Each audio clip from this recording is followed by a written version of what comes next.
Welcome back to episode of car talk. हमारे एक viewer हैं आसिम हुसैन साहब, उन्होंने हमारे से सवाल किया है कि जो रियल एस्टेट इंडस्ट्री है इसको आजकल क्या चैलेंजेस और आने वाले टाइम के अंदर क्या चैलेंजेस होंगे। आइए बात करते हैं।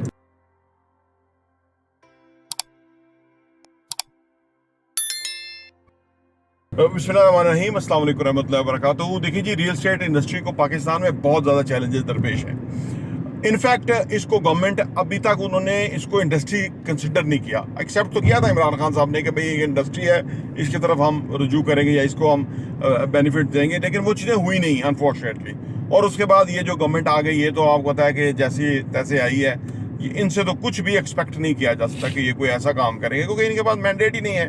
राजा रियाज इनका जो है ना वो अपोजिशन लीडर है, जिसको इन्होंने खुद खरीद कर अपोजिशन लीडर रखा हुआ है। तो यानी इनसे तो कुछ अच्छे की तो नहीं है। लेकिन चैलेंजेस इंडस्ट्री को ये दरपेश है सबसे पहले कि यहाँ जो लोग काम करने वाले हैं, इस इंडस्ट्री के अंदर काम करने वाले हैं, उनकी कोई क्वालिफिकेशन, कोई सर्टिफिकेशन, कोई कुछ दरकार नहीं है। हालांकि ऐसा नहीं होता। दुनिया भर के अंदर रियल एस्टेट के अंदर काम करने के लिए कोई सर्टेन एलिजिबिलिटी रिक्वायर्ड है, लीगैलिटी रिक्वायर्ड है, ठीक है, वो नहीं है यहाँ पे। पहली बात वो नहीं चाहिए। दूसरी बात यह कि जो क्योंकि इकोनॉमी डॉक्यूमेंट नहीं है, टैक्सेशन जो है वो जो भी आता है अपनी मर्जी से लगाता है। ना ही जो बॉडीज बनी हुई है ना, जो प्रेसिडेंट हैं मुख्तलिफ एरियाज के शहरों के अंदर, वो भी क्वालिटी लोग नहीं है। हमारे यहाँ जमहूरियत असल में क्योंकि है नहीं ना, तो जो हाउसिंग सोसाइटी का मालिक है, अगर वो कोई 10-20 करोड़ रुपया लगा दे तो वो अपना चेयरमैन ले आता है, जो कि डमी होता है चेयरमैन।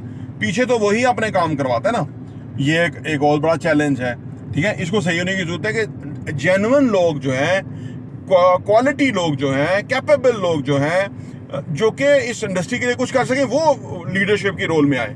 तो जो भी लीडर होता है उसके पर्सनल मफादात होते हैं। ये बहुत बड़े चैलेंजेस हैं दरपेश है इस इंडस्ट्री को, क्योंकि जब लोगों की कलेक्टिव राय आती है ना किस चीज़ के अंदर, तो वो फिर इंडस्ट्री जो है ना वो बेहतरी की तरफ आगे बढ़ती है। तो ये बहुत बड़े चैलेंजेस हैं। फिर ये कि जो चीज़ें बेची जा रही होती हैं, जैसे हाउसिंग सोसाइटीज़ हैं, फार्म बेच रही हैं, उसको रेगुलाइज करने की ज़रूरत है, उसको चेक एंड बैलेंस रखने की ज़रूरत है कि भाई जिसके पास फर्ज करें 10,000 प्लॉट बेचने के लिए ज़मीन मौजूद है, वो 1 लाख प्लॉट ना बेचे, सो दैट कि 90,000 बंदा जो है उसके साथ फ्रॉड हो रहा है और इसी इंडस्ट्री के नाम पे हो रहा है ना। लोग तो ये हर बंदे को ये समझते हैं कि भाई ये भी ऐसे ही होंगे। रियल एस्टेट तो वैसे ही इस मुल्क में बदनाम था, फिर उसको ऐसे अब जाके कोई पिछले 20 सालों से, जब से बैरिया टाउन और DHA वगैरह आए और उसके बाद लोग जो है एजुकेटेड लोग इसके अंदर आना शुरू हुए, तो काम कुछ बेहतर तरीके से होना शुरू हुआ। तो ये भी एक बड़ा इशू है कि भाई लोग जो हैं वो फेयरनेस होनी चाहिए, कस्टमर केयर होनी चाहिए, यानी कस्टमर के पॉइंट ऑफ व्यू से चीज़ें कवानीन बनने चाहिए, उनकी सपोर्ट होनी चाहिए, कोई वफाकी मोतसब बीच में इन्वॉल्व होना चाहिए, ताकि किसी के साथ कोई प्रॉब्लम हो तो वो उसको रिलीफ मिले। हमारे यहाँ कोई लुट गया, अभी 15 अरब रुपया गुलबर्ग में लुट गया लोगों का, क्या हुआ उनको? कोई पुरसाने हाल नहीं है उनका। ये है। फिर जो आजकल पोंजी स्कीमें बना दी हैं लोगों ने, हैं जी, वो बिल्डिंगें 2-4 बनाई हैं, वो भी खाली हैं, कोई उधर बैठा हुआ नहीं है, वो आगे सूद पे अगले लोगों को पैसा लेते जाते हैं और उनको सूद देते जाते हैं। देखो, इसी इंडस्ट्री के नाम के ऊपर ये हो रहा है ना, ये गलत हो रहा है। तो इंडस्ट्री के अंदर जो सही काम करने वाले लोग हैं उनको इन काली भीड़ों को निकाल बाहर करना चाहिए कि भाई आप हमारे शोबे का नाम बदनाम कर रहे हो ना, क्योंकि कल को फ्रॉड होगा या आप भागोगे तो लोग कहेंगे जी वो प्रॉपर्टी वाला था जिसने हमारे साथ ऐसा किया। ये बहुत बड़ा चैलेंज है कि जो कि दरपेश है इस वजह से। फिर ये कि जो ट्रेंड ह्यूमन सोर्स रिक्वायर्ड है पूरे इस इंडस्ट्री को। देखें, मसला क्या है, अगर एक प्रॉपर्टी डीलर है उसके ऊपर 4 बंदे नए आके काम सीख लेते हैं, जो ही उसका लेवल है वो शागिर्दों का लेवल होगा, ठीक है ना, वही वो सीख जाएंगे और बुरा सीख जाएंगे। और बुरा सीखने का प्रॉब्लम ये है कि जब तक आप फिर उसको अनलर्न ना करें, अच्छा सीख नहीं सकते। ये खुद एक ह्यूमन सोर्स का प्रॉब्लम है कि जब आप टॉप लगाने वाले, 2 नंबर काम करने वाले, धोखा देने वाले, उनके शागिर्द भी यही बनेंगे आने वाले टाइम के अंदर।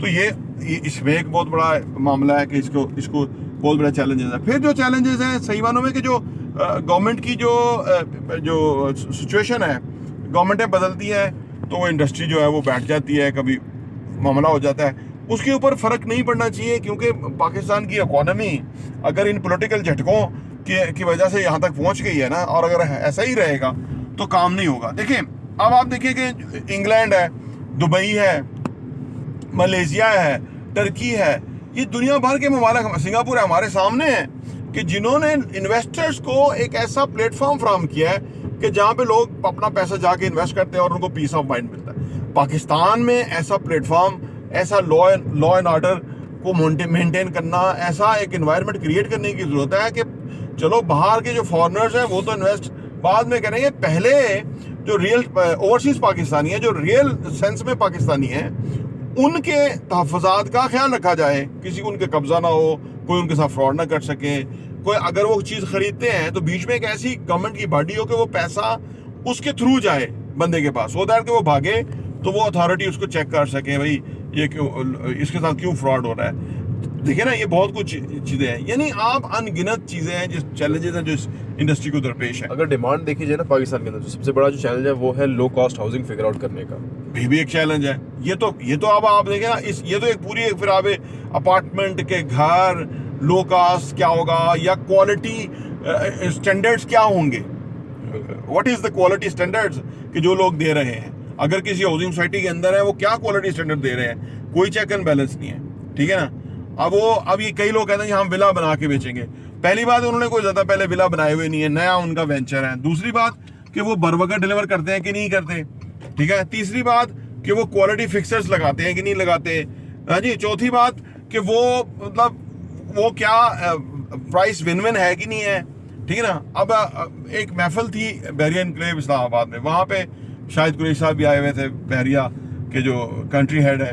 वहाँ एक बुजुर्ग खड़े हो गए, उन्होंने कहा जी एक फलां बंदा है, वो बंदे को मैं जानता हूँ, फ्रॉडी है, कि भाई उसने हमें घर विला बेचा था, आज 2 साल हो गया, हम सारा पैसा भी दे चुके हैं, मैं कनाडा से यहाँ आ गया हूँ, मेरा घर ही नहीं है, मेरे साथ फ्रॉड हो गया। अब वो उन्होंने कोई एक्शन लिया कि नहीं लिया, वो तो एक अलग बात है, लेकिन आप देखो ना कितने बड़े फ्रॉड करने वाले लोग उन्हीं में घुसे हुए हैं रियल एस्टेट के नाम के ऊपर। तो यानी ये चीज़ें हैं जो कि बड़े चैलेंजेस हैं, जो कि क्योंकि देखिए अगर आप देखें ना तो ये वही रिफ्लेक्शन है जो कि पूरे पाकिस्तान का है, कि अंदर हर शोबे के अंदर यही मामला है। आप देखिए कि हम जब के हर शोबे को अगर हम ठीक करने बैठेंगे तो कैसे होगा। पहले ऊपर के जो लोग आते हैं, जैसे जो लोग हुकूमतें चलाने वाले हैं, ये जो मिलिट्री इस्टेब्लिशमेंट के अंदर जो ऊपर लोग बैठते हैं, ये क्रेडिबल लोग होने चाहिए, इनके ऊपर दाग नहीं होना चाहिए, इनको फांसी की सजा होनी चाहिए अगर ये कोई इस तरह की चीज़ करता है, गोली मारनी चाहिए इन लोगों को, उसकी वजह कि आपको एक इतने बड़े मुकाम पे बिठाया है, ठीक है ना। और इसके बाद आप जो है ना इतने बड़े मसाइल क्रिएट कर रहे हैं, तो नीचे फिर कैसे हम सही करेंगे। किसको, एक बंदे को सही करना, एक बंदा सही हो जाए, नीचे ट्रिकल डाउन इफेक्ट आता है। आम लोग, मैंने देखा सोशल मीडिया पे कहते रहते हैं नहीं जी वो जो ना लोग सही हो जाए तो हुकूमत भी ठीक हो जाएगी, यानी वो उनको फिर भी रियायती नंबर देते रहते हैं। भाई लोग तरस खा के सही कोई नहीं होता, कानून होता है। हर मुआशरा जो है वो एक सिस्टम बनाता है, एक जजा और सजा का कानून होता है। उसे पता होता है कि इस बंदा फ्रॉड करेगा, उसको ये सजा जेल के पीछे होगा, उसको फांसी होगी, उसको सजा होगी। यहाँ तो जो पैसे वाला है फ्रॉड करके वो अच्छा वकील करके कानून को खरीद ले और वो बरी जुबान है, और जो गरीब आदमी है वो नाजायज फंस जाए तो वो सारी उम्र फंसा रहे। तो बहुत सारे चैलेंजेस हैं जो कि हमारे मुल्क को दरपेश है, उसी तरह इस इंडस्ट्री को दरपेश है, जिसको सही करने की और एड्रेस करने की जरूरत है। प्रॉपर्टी इंटरव्यू देखने का बहुत बहुत शुक्रिया।